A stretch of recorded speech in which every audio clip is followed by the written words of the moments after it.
జరుగుతున్న నియామకాలన్నీ కూడా కేవలం అడక్ ఆఫీసర్స్ మాత్రమే. వీళ్ళు తాత్కాలిక గ్రూప్ 1 ఆఫీసర్లు. వీళ్ళ పదవి కాలం కేవలం 30 రోజులు మాత్రమే. మనము చిన్నప్పుడు స్కూళ్ళల్లో చదువుకున్నప్పుడు ఆ స్కూళ్ళల్లో ప్రతి సంవత్సరం ఒకసారి సెల్ఫ్ గవర్నమెంట్ డే అని వస్తుంది. ఉపాధ్యాయుల దినోత్సవం అంటారు ఒక్కొక్క ఏడాది, సుపరిపాలన దినోత్సవం అని అంటారు. ఆ రోజు ఆ స్కూల్లో ఉన్నోళ్ళు ఒకళ్ళు కలెక్టర్గా, ఒకళ్ళు ముఖ్యమంత్రిగా, ఒకళ్ళు ఉప ముఖ్యమంత్రిగా, వివిధ మంత్రులుగా, వివిధ ఉపాధ్యాయులుగా ఆ రోజు వారి యొక్క పాత్రను పోషిస్తారు. ఈ రోజు కూడా వీళ్ళు ఒక స్కూల్లో సెల్ఫ్ గవర్నమెంట్ డే రోజు వచ్చినటువంటి ఆఫీసర్స్ ఏ విధంగా ఉండరో ఆ విధంగానే ఉండబోతున్నారు. వీళ్ళు కేవలం తాత్కాలిక అడక ఆఫీసర్స్ మాత్రమే. ఇది రాసి పెట్టుకోండి. ఆ రోజు 29 జీవో గురించి మొదట నేను మాట్లాడినప్పుడు ఎగ్జామ్ అయిపోగానే, ప్రిలిమ్స్ అయిపోగానే వీళ్ళు ప్రగల్భాలు పలుకుతున్నప్పుడు, ప్రిలిమ్స్ అయిపోగానే మీరు నియామక పత్రాలు ఇచ్చినట్టు ఒక్కొక్క ఆయన బయటకు వచ్చి ఏది పడితే అది మాట్లాడుతున్నారు, మీరు నోరును జర అదుపులో పెట్టుకోండి, ఇల్లు అవకతవకలు ఉన్నాయని చెప్పినప్పుడు చాలా మంది అవహేళన చేసి మాట్లాడడం జరిగింది.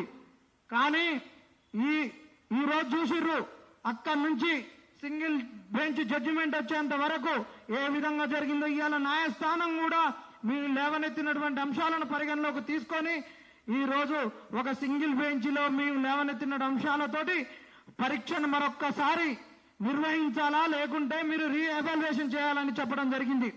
ఇది మీరు అనుకుంటుండొచ్చు, ఎవరు లేరు, ఇప్పుడు కొంతమంది ఉంటారు, పిరికెడ్ మందే ఉంటారని.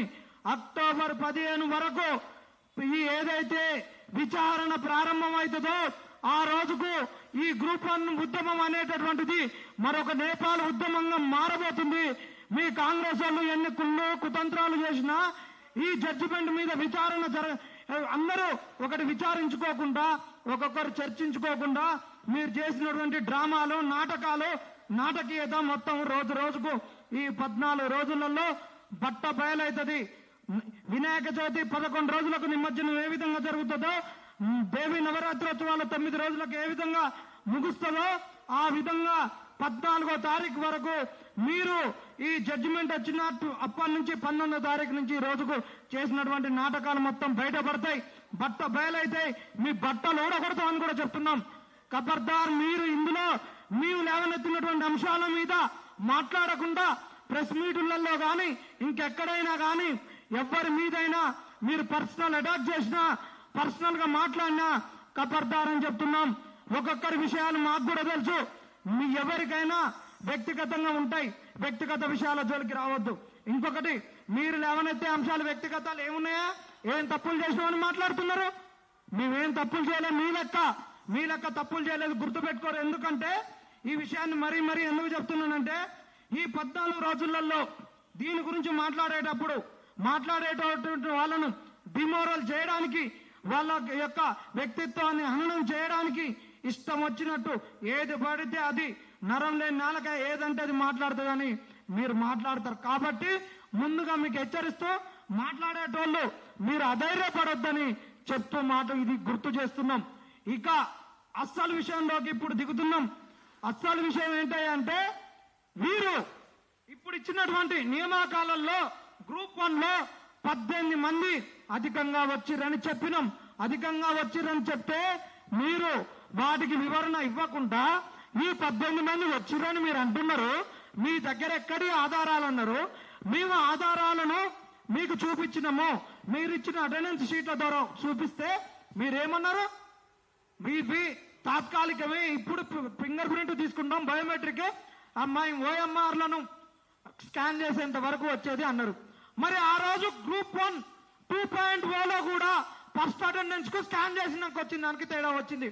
మరి ఆ రోజు సిక్కు లచ్చ లేకుండా ఈ కాంగ్రెస్ అడ్వకేట్లు తిరిగి రద్దు చేసిరో చెప్పండి. ఈ రోజు కూడా స్కాన్ చేసినాకనే కదా ఎక్కువ వచ్చింది. ఈ రోజు టెంటేటివ్ అని చెప్పేసి ఈ రోజు ఏదైతే ఓఎంఆర్లు స్కాన్ చేస్తారో, ఓఎంఆర్లు స్కాన్ చేసిందే ప్రమాణికం అన్నప్పుడు ఆ రోజు తిరిగిన నర్సింగ్, నీకు సిక్కు లచ్చ ఉంటే నర్సింగ్ గారు మీరు రాండి, మీరు ఇప్పుడు రాండి, నిరుద్యోగుల పక్షాన కొట్లాడండి. ఈ నర్సింగ్ ఎక్కడ పన్నాడు, ఈ బల్మూర్ వెంకట్ ఎక్కడ పన్నాడు.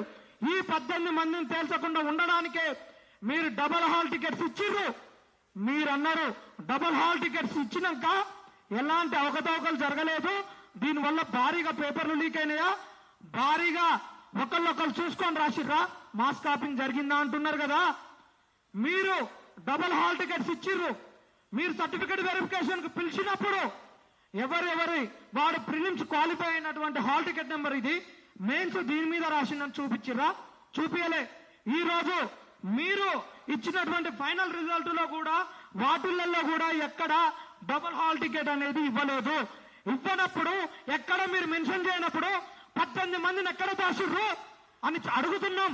18 మందిని ఎలా దాసిర్రు అంటే మాస్ కాపింగ్ జరగలేదంటున్నారు. మీకు మాట్లాడటానికి సిగ్గు లచ్చ ఏదన్నా ఉంటే చెప్పండి. ఆ రోజు ఏంది కొంగులలో చిట్టీలు వచ్చినాయి, మాస్ కాపింగ్ జరిగిందని మీరే కదా, ఈ పబ్లిక్ సర్వీస్ కమిషనే కదా ఆ రోజు మాస్ కాపింగ్ జరిగిందని వెబ్నోట్ ఇచ్చింది. ఈ పబ్లిక్ సర్వీస్ కమిషన్ ఎందుకు 18 మందిని బయటికి పెట్టలేకపోయింది? ఈ పబ్లిక్ సర్వీస్ కమిషన్ ఎందుకు prelims hall ticket, mains hall ticket certificate verification అప్పుడు ఇవ్వలేకపోయింది? ఈ రోజు ఉద్యోగాలు వచ్చేటప్పుడు ఇవ్వలేకపోయింది. ఇది పెద్దది. 18 మంది ఎట్లొచ్చిర్రో మీకు తమ్ముంటా 18 మందితోటి ప్రెస్ మీట్ పెట్టండి. ఇవాళ మేము అందరం బీదోళ్ళం కదా, వచ్చిన వాళ్ళందరినీ మేము కొన్నారని మేము అన్నమా? మీరందరు బీదోళ్ళు ఉన్నారు, వాళ్ళు ఉన్నారని మీరు తీసుకొచ్చి చెప్తున్నారు. ఇంతమంది బీద పిల్లలం కాదా? వచ్చిన వాళ్ళందరినీ మీరు అన్ని అమ్ముకున్నారా? మరి చెప్పండి. మీరు అన్ని అమ్ముకున్నా మేము కొంతమందిని బీదోళ్ళని తీసుకొచ్చి చూపిస్తున్నాం అని మీరు అట్టనే ఒప్పుకోండి. ఏంటి పబ్లిక్ సర్వీస్ కమిషనా, లేకుంటే ఇది పుట్టాల డబ్బానా, లేకుంటే చాయ్ కొట్ట కిల్లి డబ్బానా? ఆ రోజు జీరాక్స్ బాక్స్ జీరాక్స్ అంటారని ఆ రోజు పబ్లిక్ సర్వీస్ కమిషన్ కు మీరు స్టిక్కర్లు వేసిర్రే. ఈ రోజు 18 మంది ఎక్కడొచ్చారని మీరు కోర్టులో చెప్పలేదు, సింగిల్ బెంచ్ కు చెప్పలేదు. ఈ రోజు డివిజనల్ బెంచ్ లో కూడా పూర్తి విచారణ జరగలేదు. న్యాయ వ్యవస్థ అంటున్నది. ఈ రోజు ఇంటిగ్రిటీ, ట్రాన్స్పరెన్సీ, అకౌంటబిలిటీ అనేది పెద్ద పెద్ద పదాలు. ఈ పదాల వెనక డేటా ఉండాలంటున్నారు. ఈ పదాల వెనక డేటాను ప్రొడ్యూస్ చేయాలంటే ఈ రోజు ఈ పబ్లిక్ సర్వీస్ కమిషన్ ఎందుకే లేదని మేము అడుగుతున్నాం. వాళ్ళు డేటా ఇవ్వవలసినటువంటి వాళ్ళు డేటాను మనిషి వాళ్ళ జోబులలో పెట్టుకుంటుంటే ఇవాళ మేము ఎట్లా ఇవ్వాలి? అందుకే మేము అంటున్నాం సిబిఐ ఎంక్వైరీ వేయాలి, గ్రూప్ 1 పైన సిబిఐ ఎంక్వైరీ వేయాలి. సిబిఐ ఎంక్వైరీ చేయండి. సింగిల్ బెంచ్ ఏమన్నది? రీ ఎవాల్యుయేషన్ చేయమన్నది, లేదంటే రీమెయిన్స్ పెట్టమన్నది. రీ ఎవాల్యుయేషన్ చేస్తే మీకు ఏం గొప్ప అయింది అంటున్నాం. వచ్చిన వాళ్ళు మేము జెన్యున్ గా చదువుకున్నాం అని అంటున్నారు కదా. జెన్యున్ గా చదువుకున్నారు, చదువుకోలేదని మీ మీద మేము అలిగేషన్ చేయలే. ఇవాళ ఈ పబ్లిక్ సర్వీస్ కమిషన్ చేసినటువంటి తప్పులను ఎత్తి చూపించినాం. తప్పులను ఎత్తి చూపిస్తే మీరెందుకు వచ్చిర్రు? ఈ రోజు ఇంకొక అలిగేషన్ బరాబర్ చెప్తున్నాం. ఇవాళ 6th ర్యాంకర్ అనేటాడు జల్ పెన్ తో రాసిండు. దమ్ముంటే నా మీద డిఫమేషన్ ఏమనండి. ఈ పేపర్లను ఏ టెస్ట్ కంటే, ఏ ల్యాబ్ కంటే ఇవాళ పెన్నులో ఇంకును ప్రొడ్యూస్ చేసే ప్రతి కంపెనీకి ఆ పేపర్ను పంపుదాం. అయ్యన్న టెక్నాలజీని తీసుకొస్తాం. మేము హాల్ టికెట్ నెంబర్స్ ఇస్తాం. వాళ్ళు జెల్ పెన్ తో ఎందుకు రాసిర్రు? మీరు అంటారు జెల్ పెన్ తో రాసిర్రంటే, ఒక్కొక్క ఆయన అంటాడు జెల్ పెన్ అనేటటువంటి ఒక నిబంధనను వాళ్ళు ఉల్లంఘిస్తే మాస్ కాపింగ్ జరిగిందా అంటారు, లేకుంటే భారీగా ఇళ్ళ అక్రమాలు జరిగినాయి అంటారు. ఇలా 30-40 మంది వచ్చిరండి. ఇలా జెల్ పెన్ నిబంధన ఎందుకు పెట్టుకున్నారు? మీరు తీట బట్టి జెల్ పెన్ తో రాయలేదా? మీరు తీట బట్టి public service commission gel pen నిబంధన పెట్టుకుందా? మాకు తీట ఉందా? మీకు తీట ఉందా? పేరెంట్స్ ఒక ఆయన అంటాడు వాళ్ళు జెల్ పెన్ తో రాస్తే మీకేం పప్పైంది, మీరు రాయకపోయారు అంటారు. ఇలా జెల్ పెన్ అనే దానికి ఇంకొక దానికి ఎంత తేడా ఉంటది? క్యారం బోర్డ్ లో ఫోటో వేయకుండా స్టైగర్ ను కొడితే పోతుందా చెప్పండి? ఫోటో వేసి క్యారం బోర్డ్ ఆడితే ఎంత స్మూత్ గా పోతుంది? బండిలో చైన్ కు ఒక గ్రీస్ వేస్తే బండి ఎంత స్మూత్ గా పోతుంది? అదే విధంగా జెల్ పెన్ తో రాస్తే అంత స్మూత్ గా పోతుంది, టైం కలిసి వస్తుంది. ఈ జెల్ పెన్ కేసును ఈ పబ్లిక్ సర్వీస్ కమిషన్ తీసుకొచ్చినటువంటి లక్షలు తీసుకున్న అడ్వకేట్ ఆ రోజు ఎందుకు ట్యాగ్ కానియలేదని అడుగుతున్నాం. ఎందుకు ట్యాగ్ కానియారు? ఇది నిరుద్యోగుల ప్రభుత్వం, ఇది నిరుద్యోగుల పక్షాన నిలిచే ప్రభుత్వం. ఆ రోజు జెల్ పెన్ కేసును ట్యాగ్ అయితే ఈ సింగిల్ బెంచ్ జడ్జిమెంట్ లోనే జెల్ పెన్ గురించి వచ్చేది కదా.